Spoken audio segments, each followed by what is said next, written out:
तो फ्रेंड्स, आज फिर से मेरे वीडियो में आपका स्वागत है। आज आपको बताएंगे फिजिक्स का सब्जेक्टिव का आंसर की हिंदी में दिखाने वाले हैं और ये 2024 का है। ठीक है, तो 2024 का सब्जेक्टिव का हिंदी में क्वेश्चन आंसर आपको दिखा रहे हैं और इसी तरह से आपको 2020 से लेकर के 2025 तक सब्जेक्टिव का हिंदी में अपलोड किया जा रहा है। इंग्लिश में भी अपलोड किया हुआ है हर सब्जेक्ट का, और हिंदी में भी सभी सब्जेक्ट का अपलोड किया जा रहा है। तो बिल्कुल आप जा कर के देख सकते हैं। प्लेलिस्ट बना हुआ है क्लास 12th आंसर, उसमें आपको सारे वीडियोज मिल जाएंगे। तो चलिए आज का सेशन स्टार्ट करते हैं। क्वेश्चन नंबर देखते हैं। क्वेश्चन नंबर है 26। देखिए इसमें लिखा हुआ क्वेश्चन नंबर 26 में विश्राम अवस्था में दो आवेशों के बीच कार्य करने वाले विद्युत बल का नाम क्या है? तो स्थिर विद्युत बल, राइट। चलिए इसके बाद क्वेश्चन नंबर 27 इसमें लिखा हुआ है धारिता की एसआई मात्रा को परिभाषित करें।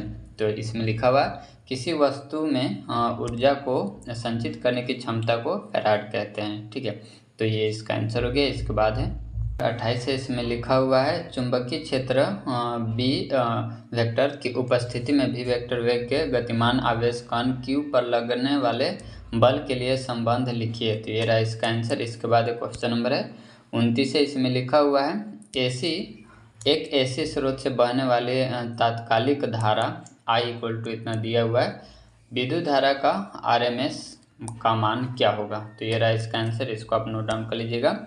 इसके बाद आगे है, नेक्स्ट है क्वेश्चन नंबर 30 है। तो देखिए क्वेश्चन नंबर 30 में लिखा हुआ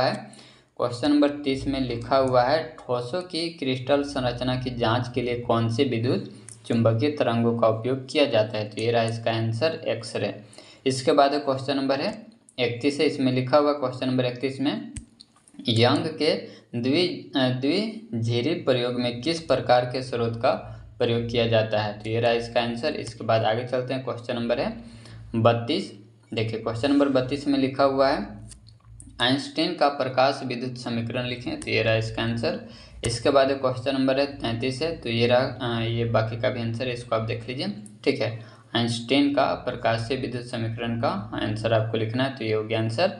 चलिए इसके बाद क्वेश्चन नंबर 33 है। देखिए इसमें लिखा हुआ है किसी नाभिक के द्रव्यमान क्षति से आप क्या समझते हैं? तो ये हो गया इसका आंसर। इसके बाद आगे चलते हैं।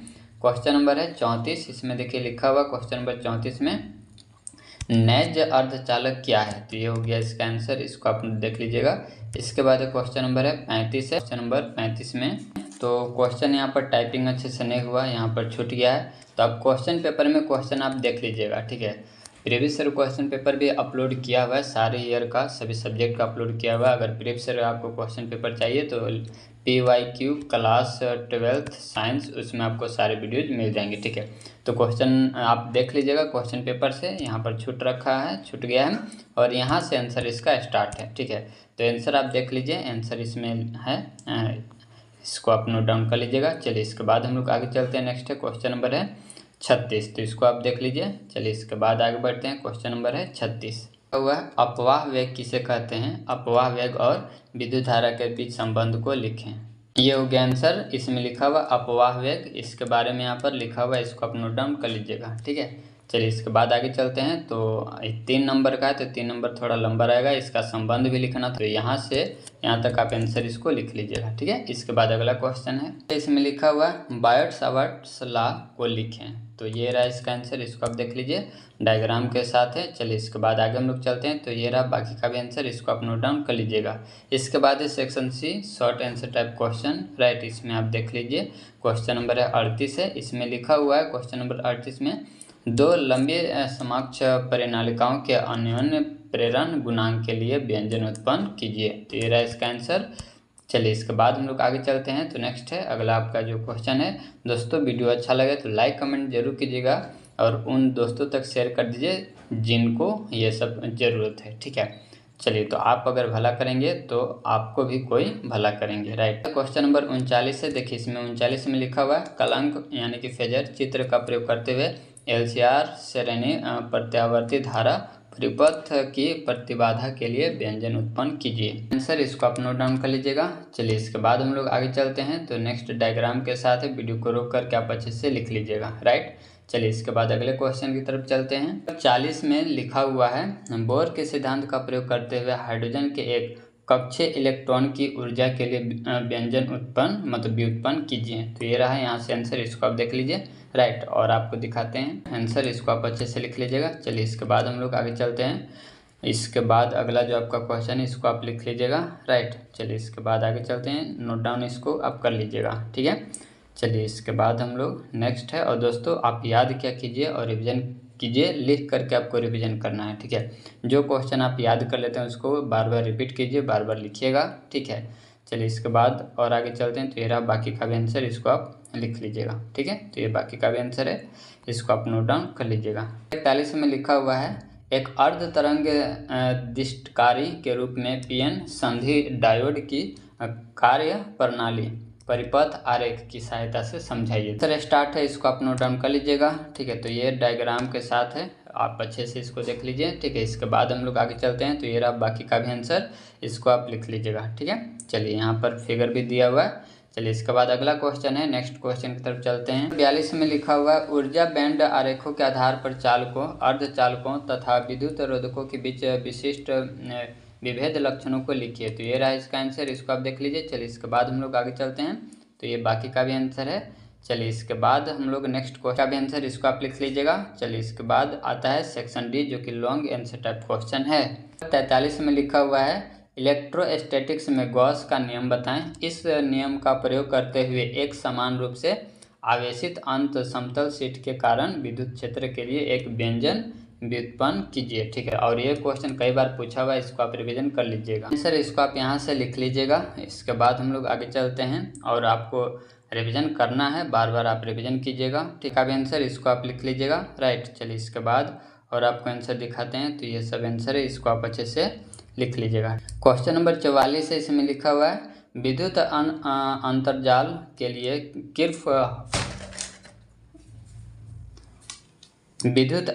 के लिए किरचॉफ्स के नियमों का उल्लेख कीजिए तथा इनके अनुप्रयोग से व्हीटस्टोन सेतु की संतुलन अवस्था के लिए व्यंजन प्राप्त कीजिए। आंसर, तो किरचॉफ्स का जो नियम है उसके बारे में यहाँ पर लिखा हुआ है, दूसरा नियम भी इसमें लिखा हुआ है, और बाकी का जो व्यंजन प्राप्त करना था तो वो इसमें नहीं टाइपिंग किया हुआ है। और इसका जो और भी प्रीवियस क्वेश्चन पेपर का सब्जेक्टिव आंसर आएगा उसमें आपको ये मिल जाएगा। ठीक है, तो उसमें आप इसको जा करके देख लीजिएगा। राइट, क्वेश्चन नंबर 45 है, इसमें लिखा हुआ है, चल कुंडली गैल्वेनोमीटर के सिद्धांत, निर्माण और कार्य प्रणाली का वर्णन करें। इसकी संवेदनशीलता कैसे बढ़ाई जा सकती है। तो इसको आप देख लीजिए। ठीक है, तो यहाँ से आंसर स्टार्ट है, और ये 5 नंबर का है तो लंबा तो रहेगा ही। ठीक है, तो इस तरह का क्वेश्चन आपको 5 नंबर का 2 से 3 क्वेश्चन आपको अच्छे से रिवीजन कर लेना है।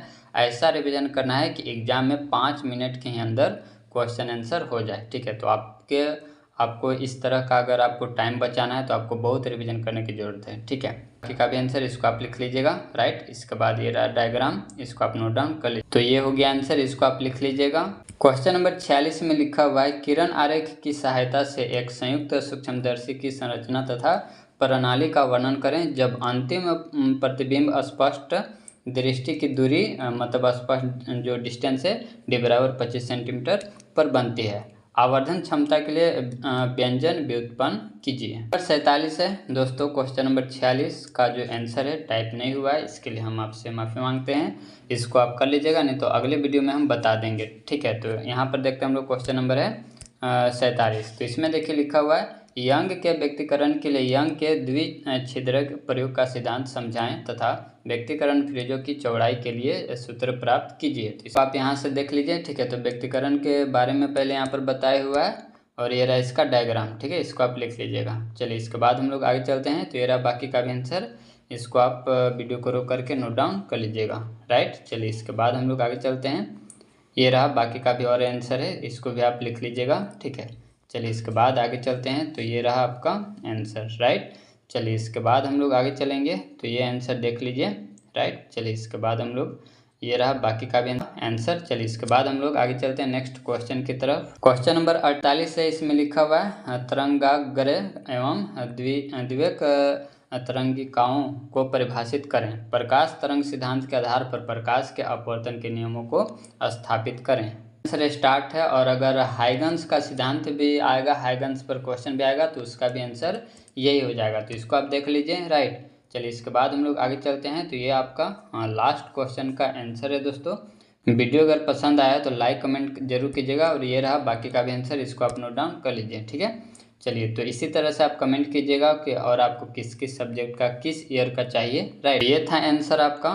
तो मिलते हैं हम लोग नेक्स्ट वीडियो में, तब तक के लिए धन्यवाद।